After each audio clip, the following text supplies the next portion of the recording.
لا في امل طبعا، انت جيت للشخص الصح على فكره. ده انا وبلا فخر مخسس نص البلد.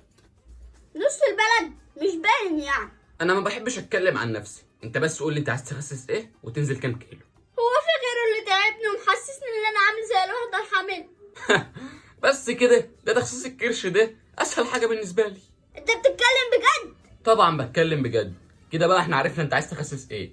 قول لي بقى انت عايز تنزل كام كيلو. كام كيلو ايه؟ من لما تخسس الكرش هنزل في الوزن. لا انت كده بتتدخل في شغلي وده اكتر حاجه بتضايقني يا باشا. لو مش عاجبك شغلي شوف لك اي حد تاني، انما ما تتدخلش في شغلي. انا اسف يا كابتن بس في سؤال صغير بس كده. اسال.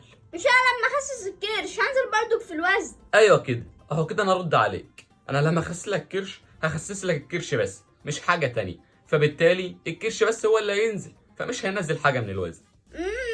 معلش اصل ما كنتش فاهم بس. واديك فهمت. يلا بقى نبدا الشغل. يلا.